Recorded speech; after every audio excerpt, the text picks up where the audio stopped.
Welcome to the Nerd Party.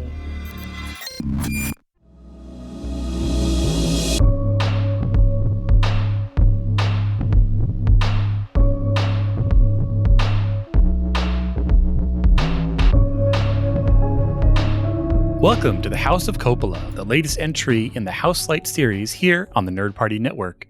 This week, we are continuing with the works of Francis Ford Coppola with his first 1974 film, The Conversation. I'm joined again by my friends, the magnetic tape wizard Tristan Rizal and parabolic mic operator John Mills. Gentlemen, let's start the recording and talk about this interesting film. I just want to point out that you pronounce my name Rizal like John Cazelle's name. I think it fits, though, because now what's going to happen is we're going to go back and we're going to clean up the band music that's playing, and we're going to find out that it's not a Z, it's a D. Warble. Right. There's going to be warble, and we're going to sit here and we're going to figure it out, and then we'll know it's Riddell, and we'll say, oh my God, it was him all along. What sucks is my instinct is to go towards Fredo instead of The Conversation and go like, I'm smart, Darren. Yeah. Not like other people say. I'm not dumb, I'm smart. I can spell it SMRT. Yes. But yeah, so this is the first of Francis Ford Coppola's 1974 films. A little film we'll get to later called The Godfather came out a little bit later, Godfather Part 2. But yeah, this one, now, John, you had seen this one before, so this was a rewatch for you. Oh, yes. I've seen this several times. First time I encountered it was in college. And it was interesting because the professor who taught it maybe read a little bit too much into some things. Like it was one of those sorts of professors where, there's a shot where, Harry's walking around and he's talking to somebody and you see construction going on in the background in San Francisco. And he said, now you see, this means he's a character under construction. And it's like, or just spitballing here, there was construction going on in San Francisco at the time. Just throwing it out there, right? I can't believe it. Well, and then it devolves into the whole, well, they could have picked a different camera angle then. And it's like, I don't know if you're going naturalistic like this movie is, if you would really do that, but okay. In the special edition, they will replace it with Mos Eisley. And I enjoyed it a great deal. It seemed, the first time I encountered it, seemed a bit boring. I revisited it years later on purpose and have revisited it a few times since, not least because I enjoy revisiting what Walter Murch and Richard Chew pulled off with how they approach the editing in this. So yeah, I've seen it a few times, but I know, Darren, this is your first time, and Tristan, this is your first time as well. Yes. That's right. We're each going to talk in a long single paragraph, like that long opening tracking shot, which no one meant to. Maybe it was a record, maybe not. I don't know. But I'll say this, it pulled me in. It did exactly probably what it was meant to do, where, it's this wide shot looking down on this plaza in New York. And I was like, oh, how close are they going to get? Are we going to be able to tell who's, no, it gets, getting really close. Okay. Oh, we're looking up his nose. But it and just zooms long enough in for the opening credits. Yeah, that's true. Maybe that was their limit. They're like, hey guys, okay, it's going to be 12 minutes of credits, so we gotta get this shot, long shot. Don't bump the camera. But it's drawing you in because you're like, what's going on? I mean, which is a perfectly valid question at the beginning of a movie. Like, what am I seeing? What's going on? And you're hearing things, and it's kind of muted and muffled and synthesized-ish, and then you start to see, is this a sniper? Is this someone, going to take someone out? Is it that kind of a movie? Or it's a listening movie? And it's, this long opening sequence where you have all the parabolic mics and the telescope mics and the walk-by boxes and all of that picking up this conversation, which is obviously, I'm assuming, the conversation, the titular one.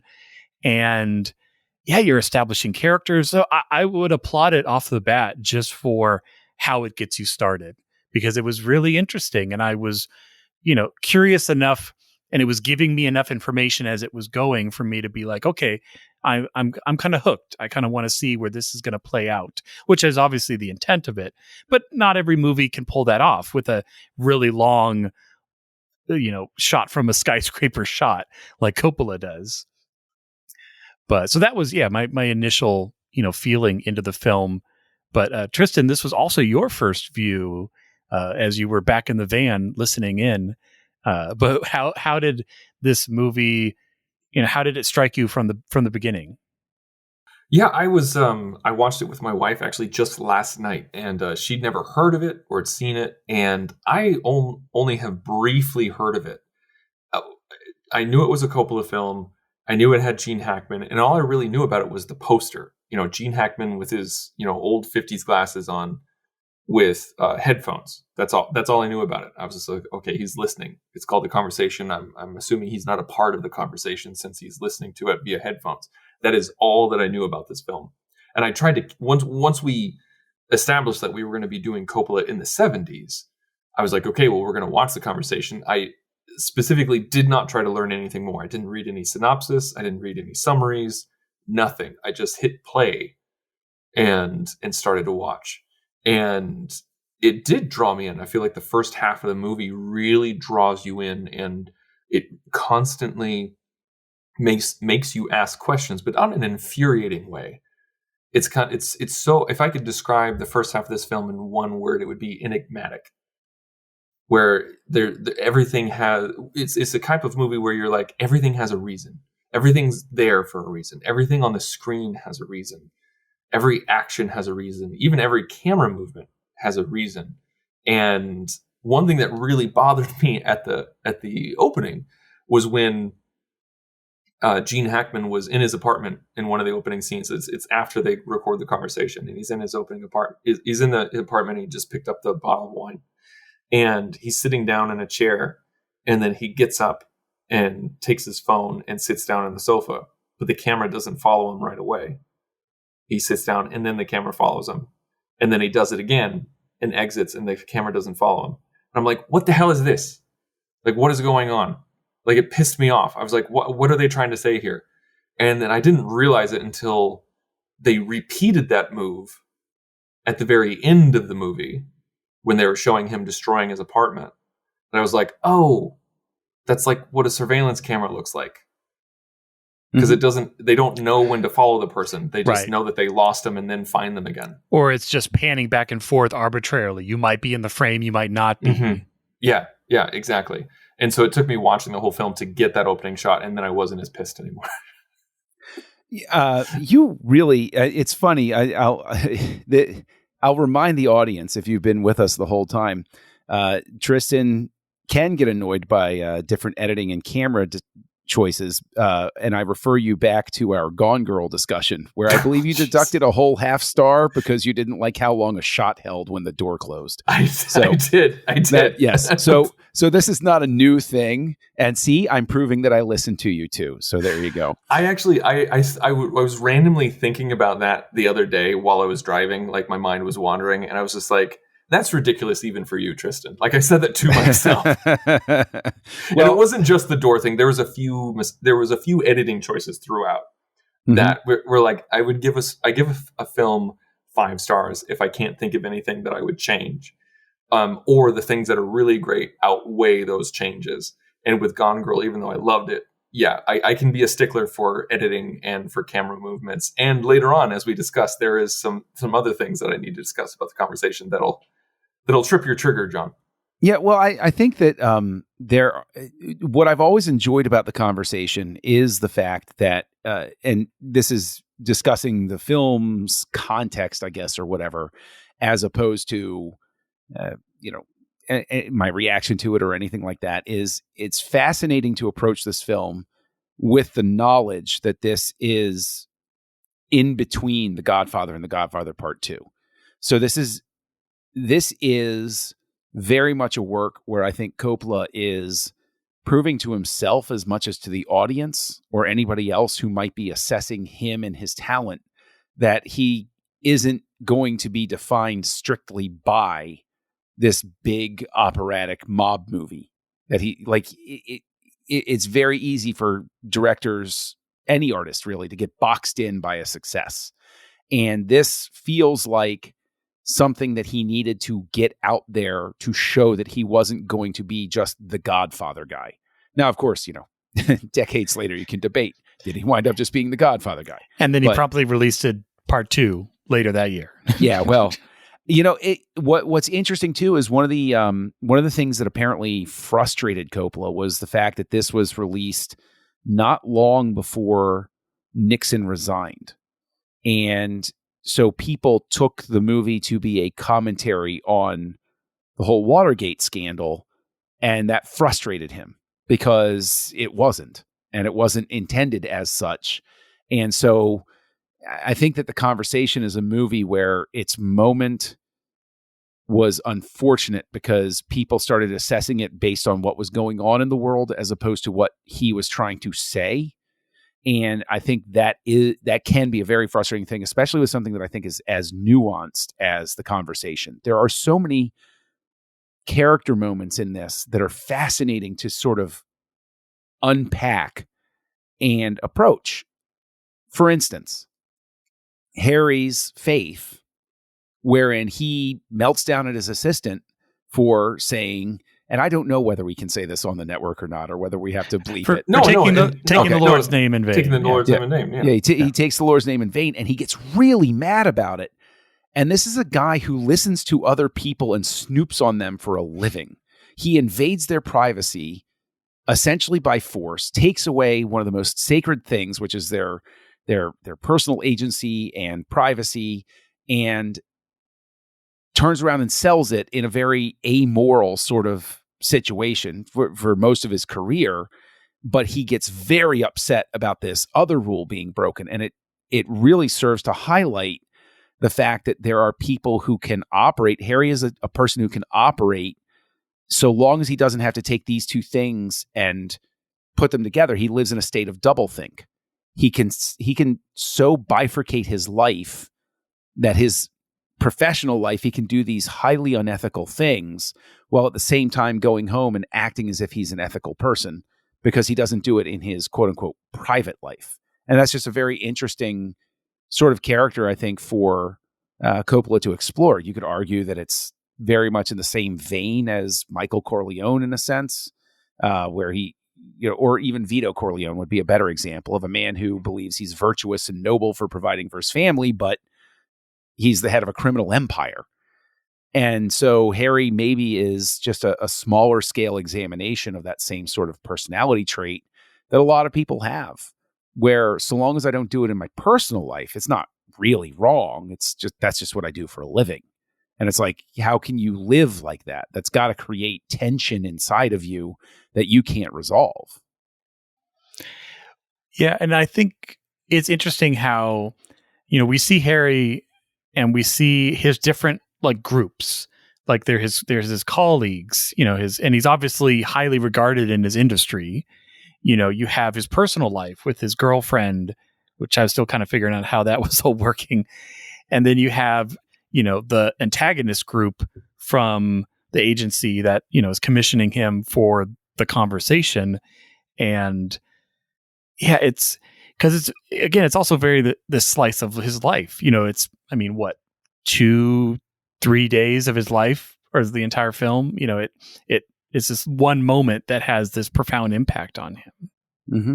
It feels like a really truncated amount of time. Like I tried to keep track of it, and at one point it sounded like it was a week, but then it was a couple of days. It was hard to keep track of, and it was always kind of weird because they like John Cazale, right? Cazale? I think so. That John, sounds right. like Stan's character, or like his character Stan, like he says, like, "Oh, are you going to the convention tomorrow?" But then the convention doesn't feel like it's tomorrow. It feels like it's a couple days later. It does feel, yeah. But maybe it is a multi-day convention. I'm not quite sure. But then you see Stan show up working for Moran's booth. Right. And I'm like, wow, that was quick. He left Harry's employ and then It's went to Moran's the next day. The concept of time is supposed to feel fluid and in and out and straight. It's on purpose, Tristan. It's meant to be that way.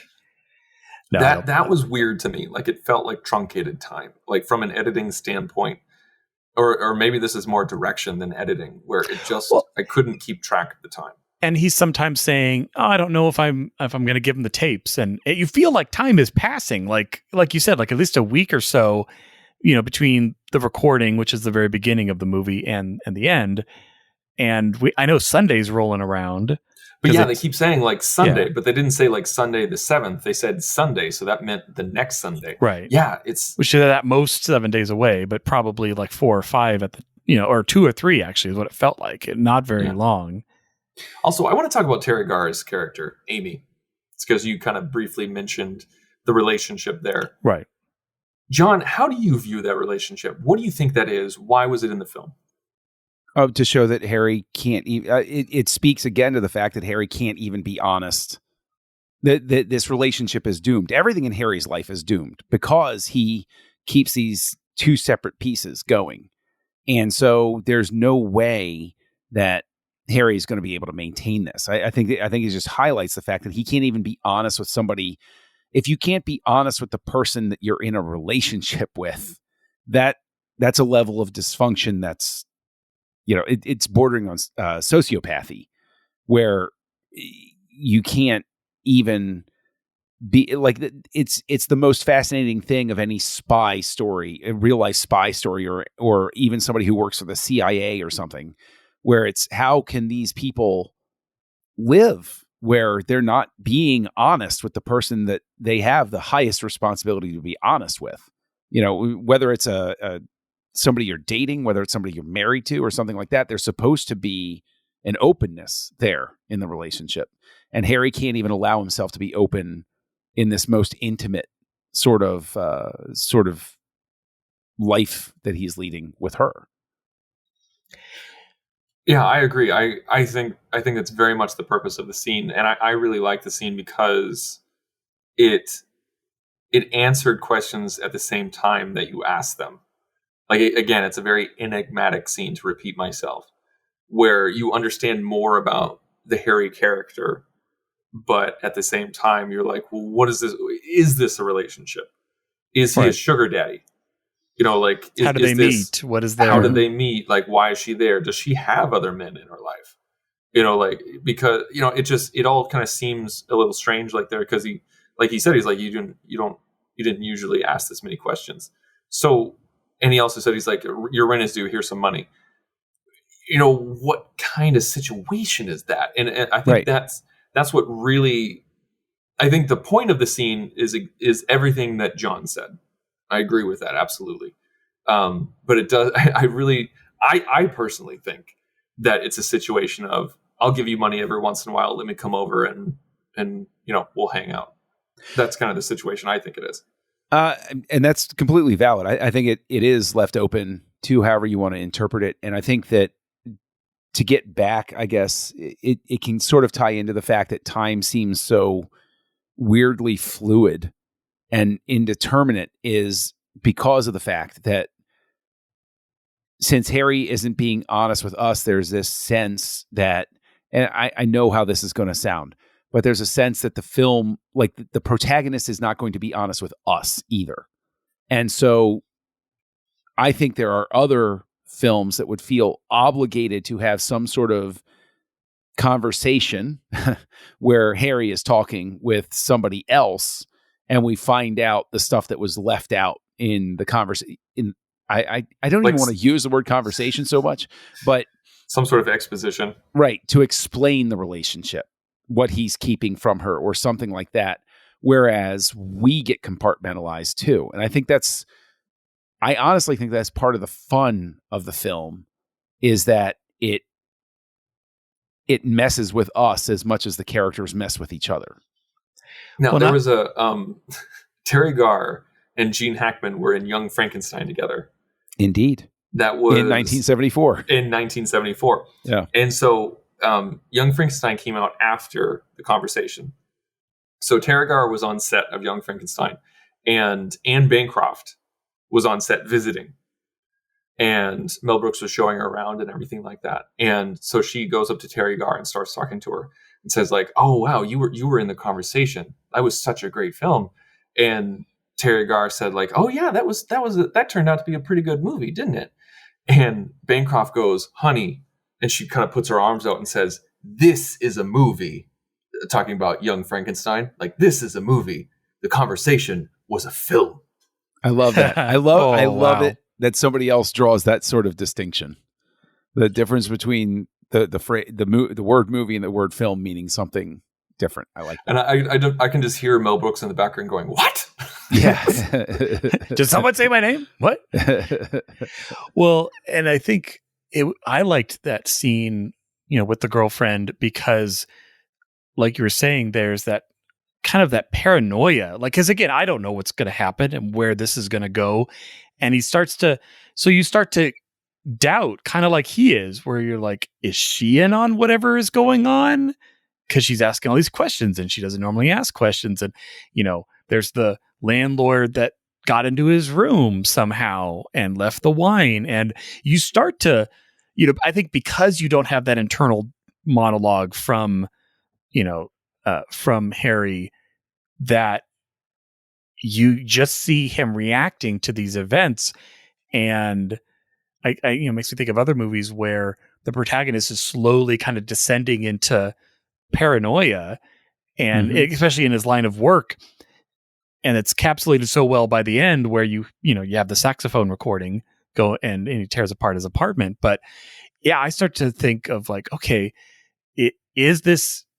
am I reading into it too much, or am I not? Or like who's on his side and who's not? And you don't really know for most of the movie, which is because it places you at unease because you're not quite sure.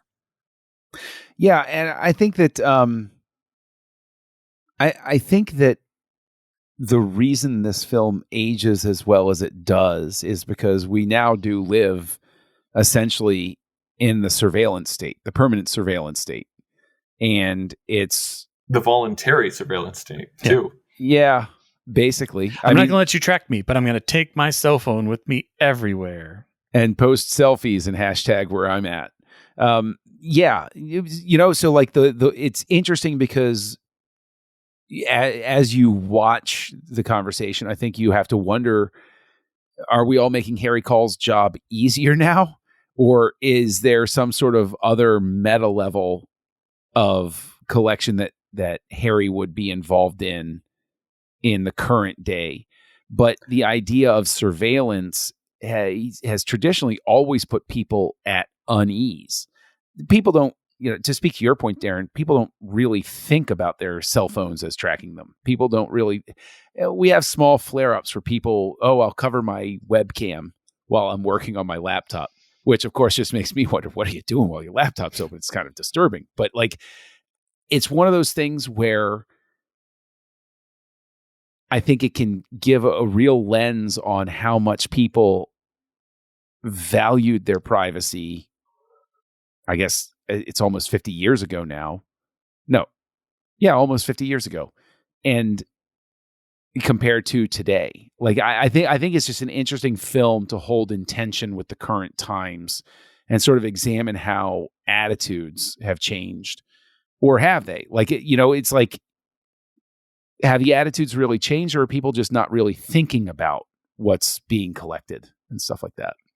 Well, and that was very interesting, especially in the trade show sequence where it's like this top of the line 1970 technology. Yeah. And it was, control and espionage and all that stuff. Like, control was having a phone number that nobody knew. And like who, so when the phone rings, it's actually kind of scary because you're like, well, who's calling me? How did you get this number? How did you call me? That we don't have that anymore. That's not a thing anymore in that regard. And, because he had the one phone in the desk and he had the other phone on this. It's like, this is the secret line and the public line. And I don't give either of them out. And I got he tells people he doesn't have a phone. And he, and just little things like he told his girlfriend that he was 2 years younger than he actually was, or based off of the card. So it's kind of like planting little seeds where if someone then later talks about him being 42, he knows it got out through her because Right. he gave her that date. And I want to talk about the kind of party back at his loft, because I think that's the other major scene of this movie where you're thrust into this world of not spies but surveillance, and he goes on like a little mini roller coaster because he's super subdued, and then for a moment he's all not jovial, but he's all bragging about his accomplishments, and then he gets really personal with the lady and tells her a secret, and then it all comes crashing down. Like there's a whole movie in just the loft scene that he journeys on. But what did you pick out of that loft scene, Tristan? Either laying groundwork for what was to come or revealing more about Harry, and just kind of, he's very childlike almost in some parts of it. That's where the movie kind of lost me. Like that's where I started getting confused and I started thinking too hard, because it was almost like there was a cut right from they were at the trade show and then they were running away from the trade show trying to get to their own party. That it feels like two different movies to me. You have the first half and the second half, and it was such an abrupt cut, and it was borderline smash cut of them at the trade show, Gene Hackman like just getting done talking with Harrison Ford's character, and then all of a sudden out of nowhere they're running as fast as they can to get into the car, and then they're speeding down, yelling at some other car for a reason I'm not quite sure, and then they're going to his workshop. And like my wife and I, as we're watching this, were like, wait, did we miss a scene? Like, did we miss a midway point? Like, is the disc corrupted? Like, did it skip? And we weren't trying to be cute. Like, we genuinely thought we skipped a scene because it felt so tangential. And the motivations behind going, like, this is a guy that doesn't want to give away any of his trade secrets. He builds his own equipment. He doesn't even want to show Stan his equipment, but yet he'll host a party with people he doesn't even like at his loft. It felt very strange. And then to see him kind of go up and down, like you talked about with that roller coaster, it felt very odd to me. And then it just like the motivation felt very weird. And then like Meredith being so into him felt very odd, but obviously after the scene, we know why. Right. But like during that scene, it just, everything felt off the rails to me. But I think that I'm sorry to cut. I think that's the point of the scene, is like Harry is losing control. Harry is unable to meet. We meet up with him at the time in his life where he has started to lose control, where he started to lose those dividing lines. And I think also there's a commentary in that of, he's hosting people he doesn't even like because it's a professional obligation in a sense, and he's trying to be the host while at the same time guard his secrets. And so this is yet another layer where I think you could almost view it, and this could be a reach, but as sort of a meta commentary about Coppola being a filmmaker. The filmmaker doesn't want to give away his tricks and his secrets, but he has to mingle with the Hollywood crowd. He has to be there. There's an obligation to be the jovial host. And it doesn't even need to just be film. There's any career that you go into. I know that again, this might be an artifact of the time, because back then people were still working, 30 years for the same company sort of deal.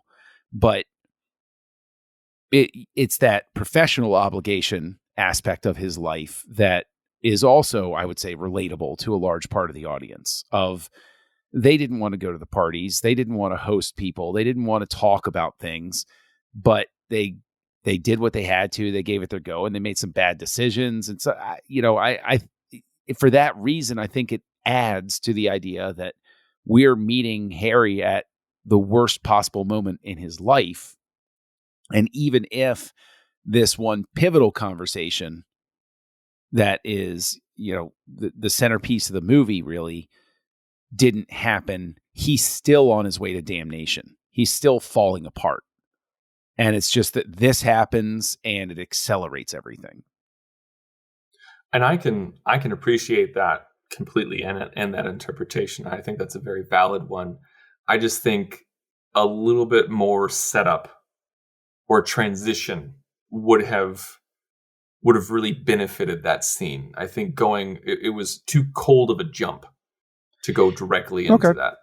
I mean, maybe a little my more main complaint of him like escaping from Harrison's character and giving a motivation for going. Cause I mean, half of those people, he acted like he just met him he did meet him for the first time at that convention, and some he knew, but some he didn't.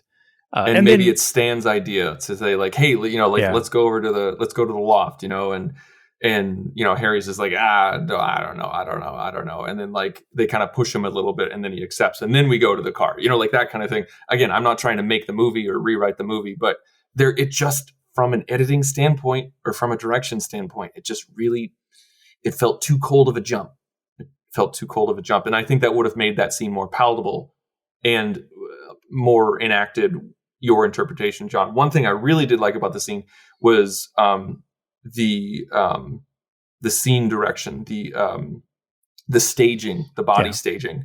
Like if you look at where everybody's positioned and how they're positioned, behind things and in front of things, behind things, in front of things, and how they move out the room is perfect.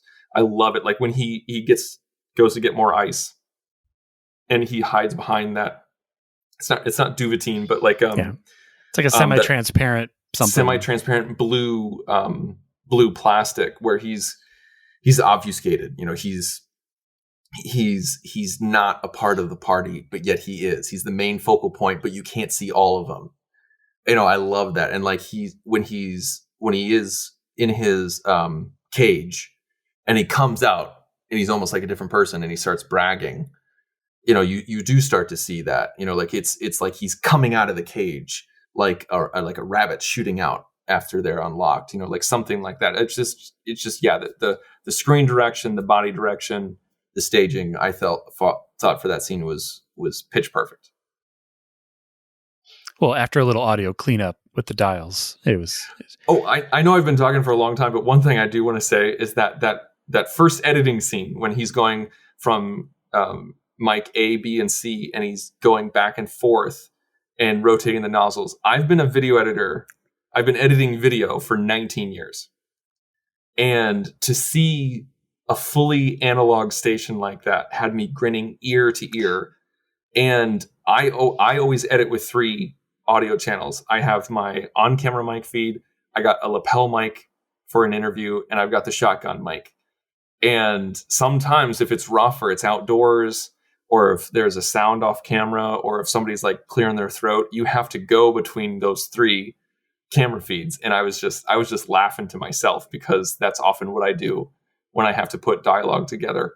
And I love that scene so much. And when he pulls out his own noise reduction device that you can tell is homemade, and it reduces the background noise so you can focus on the vocals, I'm just like, man, we have it so easy today. Like he had to build this machine, and right now I just have to hit a button in Audition, and then it takes care of it. Mm-hmm. Love that. Yeah, I think that in a lot of ways, for whatever flaws might be there, here and there, like I can understand, your criticism, Tristan, of that edit. I can understand, all of these different things, but I think that the achievement with what they're able to do with sound in this and the way that they're able to, I mean, there's no doubt in my mind that Walter Murch is one of the most important figures in American film whose name will never be known outside of certain circles. I could drop his name to a lot of people and they'd have no idea who he is.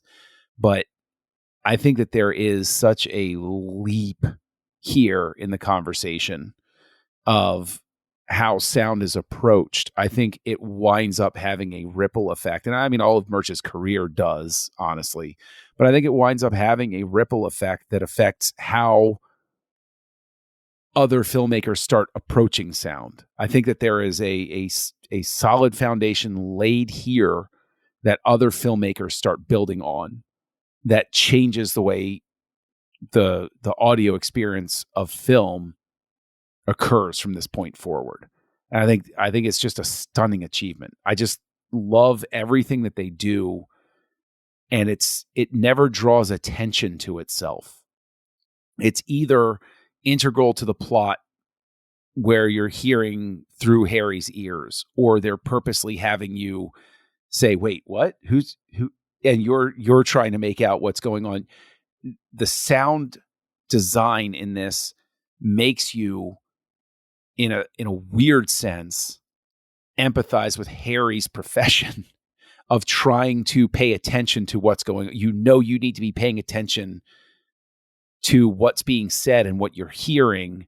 So, and that serves as, I think, a huge setup for the ending where that slight switch happens and you suddenly realize, I was listening to it wrong. Did I listen to everything wrong? What else did I miss? And it winds up making this, I think, this retroactive, clue hunting urge, at least in me, fire up, where it's like, oh, okay, I got to go back and rewatch this because was there something else that they snuck in there? Because it's so subtly done and you've been along for the ride the whole time that I think that it's a tremendous payoff.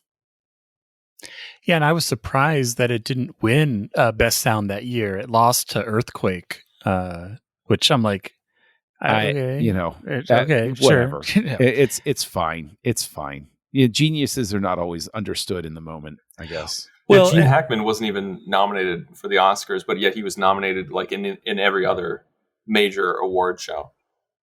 Yeah. Weird. Yeah. Well, that's what's great about a Coppola level film. We're talking about the director is he's from that era and he's that caliber where, we've said it so many times, everything is intentional. The shots are intentional. It's not just like, hey, whatever happens in front of the lens is great. It's like, no, but where Gene Hackman steps and what you're hearing and how it's cut.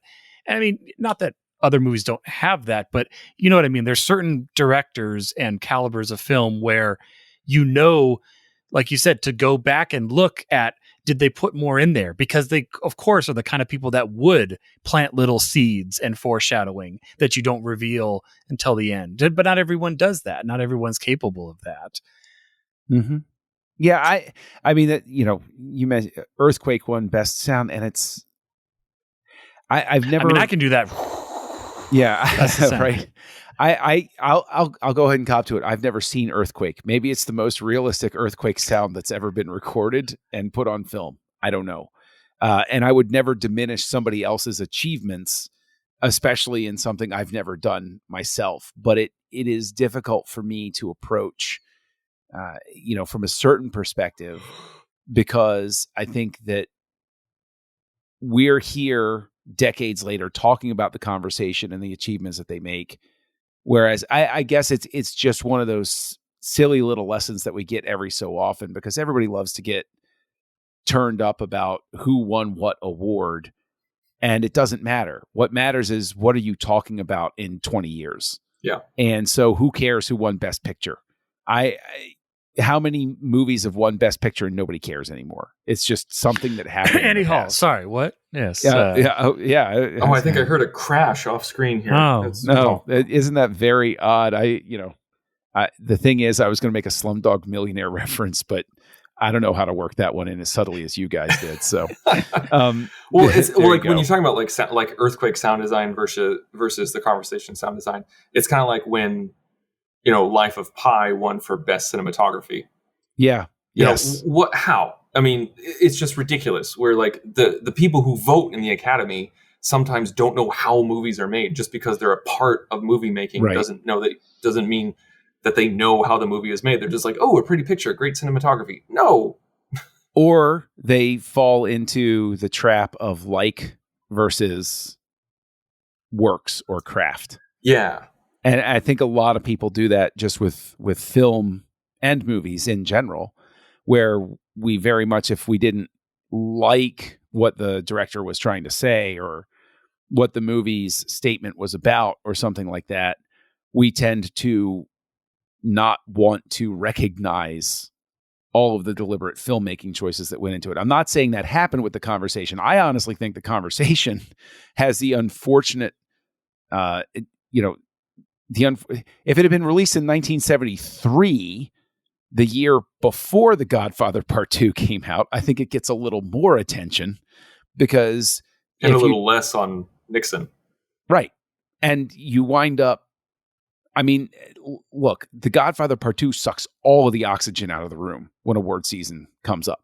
And so, in a sense, Coppola cannibalizes his own success here by making something... Maybe that's why directors don't release two films in the same year very often. I would say it's a great argument to wait. Oh, just wait a couple more months. Coppola has said that this is his favorite film that he's made. Isn't that interesting? I mean, I could understand why he wouldn't say that about Apocalypse Now, because he probably still wakes up in a cold sweat thinking about filming that film. Considering he almost died like 3 times. Yes. Considering almost the entire cast got wiped out and he dragged his... Anyway, we'll get to that one. We'll get to that one. One thing I I do want to talk about is Francis Ford Coppola had this written in 1966. Crazy. The script was written in 1966, and he shopped it around town, and no one was interested. Like, no one wanted it. Everyone thought it was boring and like didn't know what the message was. And it wasn't until The Godfather was a success, gave him the clout, that he had the clout for Paramount Pictures to give him the money. And so he says, he's like, if it wasn't for The Godfather, this movie never would have been made. Isn't that crazy? That's really crazy, I think. And on top of that, John, like you mentioned Nixon, and about how, it's unfortunate timing, and that's not the message he was trying to say. That's not why he made it, and he's frustrated about that. What's even weirder is that the tech that they used was the exact same tech that Nixon used and was used against Nixon. Mm-hmm. And it was just a complete, utter coincidence. And so people thought that just added credence to the rumor that this was a message about Nixon. Yeah, I guess what I was trying to get at earlier probably isn't just so much the privacy thing, but just the pondering on the state apparatus then. Because, with it being in everybody's mind, it just will always remain odd for me. I know we've acknowledged, it gets overshadowed by The Godfather Part 2, all of that stuff, but I would just think that this film would have had more resonance even through time with a wider audience than it has. And I think it's even to this day that The Godfather and The Godfather Part 2 have just cannibalized it, have just taken all of the attention away from this. And so, I mean, I know through time, I've always enjoyed trotting it out there and saying to people, oh, but have you seen The Conversation? Not because I'm trying to be all like that about movies and stuff, but because I legitimately think people should see this and they would enjoy it. And so, like, I mean, the thing is, I'm chomping at the bit. We don't have to get there yet, but I'm chomping the bit because I'm dying to know what you guys wound up thinking of it. But I want to ask, in terms of this film, what was the most surprising aspect of it? Was it the revelation at the end? Or was there anything else that you completely came out of the left field you didn't expect would be in this type of movie? I'd say it's Harrison Ford walking out in the middle of the movie, and you're like, "What, Harrison Ford? Oh, it's Robert Duvall." I didn't expect Robert Duvall. No, besides not knowing actors and who's going to be in it, but yeah, I would say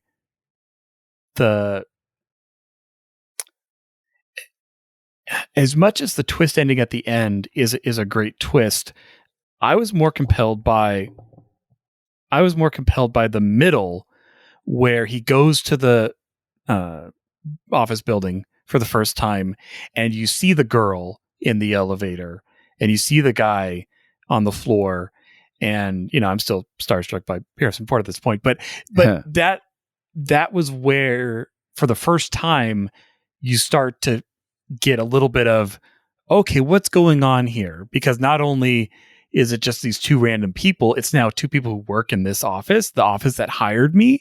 Like, that was a nice twist as far as the first domino to fall, and now you're like, okay, this is the kind of film it's going to be. It's now going to be him figuring out what's going on. Because at that point, I was still trying to grapple with, well, what kind of film is this? Like, is it about Harry? Is it about his life? Is it, where are we going with this? And by that point, you knew the course of the film, not necessarily what was going to happen, but you knew what kind of film you were in for the second half. Mm-hmm. With me, I don't know if I can say that like the ending was a big surprise. I mean, it's not something that I thought of at the time, but I knew something had to be different. Mm-hmm. If that makes sense. Like, I completely. Knew, I knew it wasn't going to be the way that it was presented. It was going to be like towards the beginning of the film when they were spying on them. I was like, oh God, like, I hope this isn't just like some sort of like wife cheating plot. I was like, that's too lazy. Like, that's too lazy. Like, why would you spend this much money just on that? And then I was just like, okay, well, maybe it's not that. Maybe it's not the wife cheating plot. Maybe it's about corporate espionage. Maybe it's about somebody's being compromised. Maybe it's government related, something like that. And then when they showed up at the office, that wasn't that big of a surprise to me. That's kind of what I figured was going to happen. And so I was like, okay, maybe it is something related to corporate espionage. And then when we meet the director and it's just about a cheating wife, I was like, oh God. I started rolling my eyes. But then I reminded myself, I was like, Coppola's not going to do that to us. There's going to be something. There's going to be some sort of twist. And I thought one thing that I enjoyed, that I didn't like, to answer your question, that I didn't expect to see in this, is like this descent into madness with Harry Call, where I was just like, wait, maybe he is losing his mind. Maybe this didn't actually happen. Like, maybe they weren't actually in the other room, mm-hmm. when he was listening in. I definitely started questioning that too. Like, with the blood in the toilet and then it would cut back and forth, and I'm like, I actually don't know what happened now. Like, I'm doubting what I'm seeing because he's now an unreliable witness, and you can't tell if it's true or not. So I'd say, to answer your question, that is the moment where I was kind of like, wait, what's going on here? Like, is he losing his mind? Did this really happen? How, this is clearly not going to be just a simple cheating wife scenario. Like, let's see where this goes. And also, when Cindy Williams was on screen, I for some reason could not think of Cindy Williams' name. And as I was watching, I'm just like, I know who that is. Who is that? And then, like, halfway through the movie, I'm just like, Shirley. Yes. Or also, star of American Graffiti, which came out around this time too. So, yeah. I mean, and that's the funny thing. I mean, just as a side note, with the Harrison Ford thing, is like, Harrison Ford was in that pool of actors and actresses that just sort of went through all of the USC film students' pictures at that time, where they all basically had giant casting calls. It was like, De Palma's going to use them, and I'm going to use them, and we can share him. And it's just really fascinating, because you see how that also then goes on and has that ripple effect of setting up all of those careers as well. Yeah. By giving them a lot of work, very high profile, very quickly, and putting them right into agents' brains as, oh, this person has had a big hit movie. That sort of, or an artistic hit or something like that. Yeah. Ford would not have a career if it wasn't for those USC grads. Yep. Like that class of USC grads. Yeah. But one thing that I found really interesting is that Coppola said that he wanted Harrison Ford to play Martin Stett gay. And that's why they dressed him that way, and he acted that way. And it's funny because in 1974, you probably would have seen that, like, oh, he's maybe something's a little different about him. But like watching it today, I didn't get that at all. Even with like the velour green suit that he was wearing, or like the I didn't catch it whatsoever. I will be completely honest that every time I've watched it, all it plays as is, man, the 1970s fashion sucked. Like that's it, Like watching it with modern eyes, you don't catch it. But I'm wondering if, the 1974 audience was just like, oh, wow, what a brave choice in 1974. Right. But yeah, Harrison Ford is always a delight. But it's interesting to go from American Graffiti to this, and then to see that progression and how he gets to Lucas. And speaking of Lucas, so and Cindy Williams, the limousine, the Mercedes limousine that she's in at the end of the film, mm-hmm. that's actually owned by Francis Ford Coppola. Okay. And the story behind that is that while they were shooting The Godfather, Paramount Pictures gave them an old station wagon to drive around in. And so Coppola, even though he's the director of the film, had to share it with like 5 other people, and they had to cram 5 people into that car, and he complained constantly. And Paramount Pictures, like some producer at Paramount Pictures said, okay, fine, if the movie does well, we'll buy you a car. And when The Godfather came out, it was the highest grossing film of all time. And so George Lucas and Francis Ford Coppola went to a Mercedes-Benz dealership, got the most expensive limousine there, and said, bill it to Paramount Pictures. That's fantastic. Oh, that's wonderful. I did not know that about the limousine. That's wonderful. That's wonderful. Although I'm sure that's probably why Coppola later, always ran afoul of accounting. They grew wise to his ways as it went forward. So, I will echo, though, just as a final note, that I know that the first time I watched it, and I still enjoy it, but the ending is always something that just is the sort of thing where it did not end the way I expected it to end. It did not end as resolved as I thought it would end.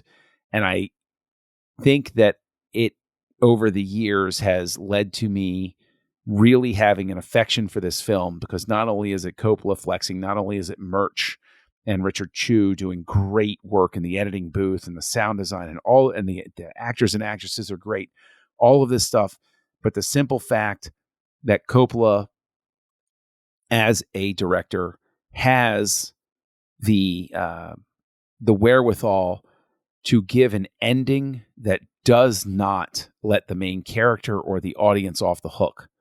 This is the sort of thing where I could see myself, back in time. I'm living in a different age, walking out of the theater. Like, I don't know how I felt about that. Like, just almost sort of annoyed by the fact that I don't get a resolution. I thought you were going to say something else. I thought you were going to absolutely say something else, because when I started watching this, like right at the beginning, I was like, no wonder John likes this film. He wants to be Harry Call. Ouch. Ouch. I could never pull off the rain slicker like he wears. Man, if you were not a family man, you would absolutely live in a barren apartment, and you would have 2 phones and tell people you didn't have a phone. A little camera moving back and forth in the corner. And no one would know anything about you. You would have a girlfriend on the side that didn't even know how old you were. No. I would, all of these things, and a letterbox you account. want. I would, right. I would live in a box. Yeah. I would live an ascetic life out in the wilderness in a cabin, and I would travel into town to update my Letterboxd account and then go back out of town 40 miles. That's exactly what I would do. Yes. All right. Well, I think we know where this is going, but maybe there'll be a bit of an unresolved ending. John, where would you give a rating for The Conversation? 5. I do. I give it, I think it's a 5-star film. I don't care if anybody else does. I love this film. I love how unsettled it leaves me. I love the fact that no matter how many times I watch it, I have both disdain and pity for Harry. He's a complicated man who I can't sympathize with him. I find what he does horrible, but I also feel pity for him because of the fact that he wakes up and realizes he's in the cage that he's built, and his comeuppance is deserved. And so it's one of those things where I just think it's a challenging film that's firing on all cylinders. So yeah, it's a 5 from me. And Tristan, from long opening shot to bloody psychedelic, bathroom scenes, where would you rank this film? Let's have a conversation about it. As I've described this film, it's very enigmatic, and I was very drawn in. I was glued to the TV. I was like, what is going to happen next? What does it mean? Why is he doing that? Why is Coppola doing that? Why is Hackman doing that? Why is Chu doing that? Why is Murch doing that? Everything about that. Why is Wexler doing that? Oh yeah. Or Butler, I should say. Because I think Wexler was fired, or I can't remember which one was fired.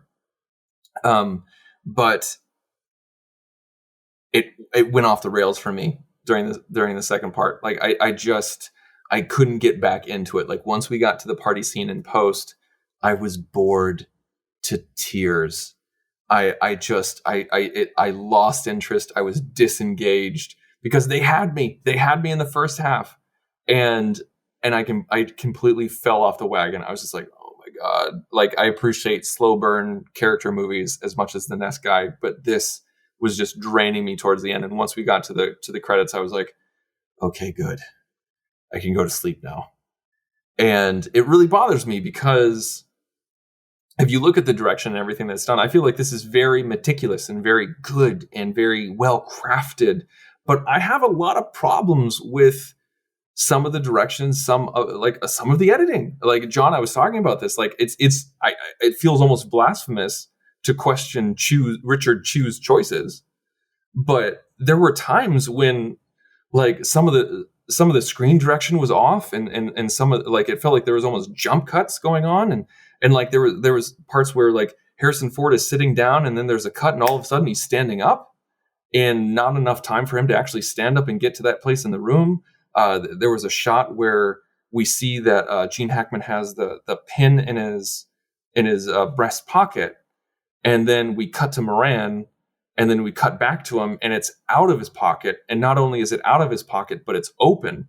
And in a split second that happened. And there was a lot of time dilation that happening and time compression that way. And it was bad editing. I don't know if the shots didn't exist and Richard Chu was just working with what he got, but it was bad editing in places. And it really took me back. And it just felt like it was meandering. And so I want to give it 2.5, but because so much of other stuff is so well crafted, I'm going to give it a 3. Wow. Okay. Well, Darren, how about you? I'm going to come in right down the middle, and just being like you said, that engagement, that hook. I mean, the hook got you for sure. I was definitely hooked, and as the descent into madness and how many days has it been and what time is it and what's going on here and there, and there was definitely a lot of that. So I really enjoyed it overall as the story progressed, and random actors who I know pop up and show up. It was always fun, and I'm like, man, Robert Duvall's looking really young. And but yeah, no, I love what I enjoy most about watching a Coppola film is, again, he's one of those caliber of directors where the things he puts in, what he doesn't put in, how it's cut, how it's told, is all matters, even more so than just like your average film. Like you want to look for those details. You want to look for that pacing, for those beats, for that twist. And not to discredit other directors, but I'm sure there's many films that we can all think of where it's just a movie and there's not that much crafting and thought put into it, but not with this, not with Coppola. I mean, you said, Tristan, he said it's his favorite film that he's made. I mean, that's got to stand for something. So I give it 4 audio adjustment knobs to bring it in. Wow, But- this is not the first time we've split the difference like this either, where we had 3 different ratings and we just sort of like ran that scale. It's fascinating to me that we had 3, 4, 5 like this. That's very cool. All right. Well, Tristan, if someone wanted to find you on this great network to discuss that 3, where would they find you? I have a feeling that some people will probably disagree with me, and that's fine, and that's cool. And I looked up on Letterboxd, and a lot of the top reviewers that I follow had 4.5s and 5s, like across the board. So this is definitely a film person's movie. Like, people love this film. Like, it might not have, this is not an ever-present movie that has penetrated the zeitgeist like Godfather, but this is a critically acclaimed film that got overshadowed by something that does have the clout. So, you can talk to me by going to thenerdparty.com/contact, selecting Houselights from that menu and filling out the form and sending us an email. And we've gotten a few emails from people here and there talking about how they like what we're doing, and they've even given us some director suggestions. And I'm not able to reply to all of them, but I want you guys listening to know that I hear you guys, and we are writing down every single one of your guys' suggestions, and we are thinking about it as we move forward and how we're going to do it. And we're coming up with new and interesting ways on how we're going to tackle some of these behemoth directors. Like, as you can tell, Coppola has made so many movies. That's why we're doing the 70s, because if we did all of Coppola's movies, we'd be talking about Coppola for like 2 years. And same with Ridley Scott, same with Steven Spielberg and everything like that. So we are writing down all of your guys' suggestions, and we're trying to figure out new ways on how we can tackle these people in inventive ways. So another way you can find me is by going to Twitter or Letterboxd and searching The Insane Robin. That's me. And please look for the revival of my Star Trek show, Second Contact, which is a Lower Decks commentary podcast, because season 2 is starting up soon. So please pay attention to that. John, where can we find you? Well, I am Kessel Junkie online, KESSELJUNKIE. Look for me on Letterboxd. I have a lot of fun over there. I lurk around on Twitter too for some God knows why reason. And you can find me here on the network co-hosting a show called Aggressive Negotiations, which is a Star Wars podcast that I co-host with Matt Rushing. We do things a little bit differently over there, so check it on out. And Darren, where can people find you? Is there a website we can go to that has everything that we could ever possibly want to know about you? Oh, by chance there is. It's called thenerdparty.com, where you can find... Oh, you mean for me? Oh, yes. For you. Oh, yes. Yeah, oh, for me. Oh, I was so in promo mode. I was zapping right to it. I mean, there is thenerdparty.com, where you can listen to wonderful, great shows that we have for everybody. We have Star Trek shows, Star Wars shows, Maker shows, Missing Frames, Houselights, news, filibusting. You just got to check it out. There's a wonderful collection, something for everybody. But if someone wanted to listen to other things that I have done, or things I've made, or things I'm working on, they can go to drsci-fi.com, DRSCIFI. And again, it's been great talking about Coppola. Next week, we're still on the Coppola train. No hiatus. We're still in 74. We're going to go right into The Godfather Part 2. Will it all be 5s across the board, or will we split the difference again? You'll find out next week on Houselights. Join the revolution. Join the Nerd Party.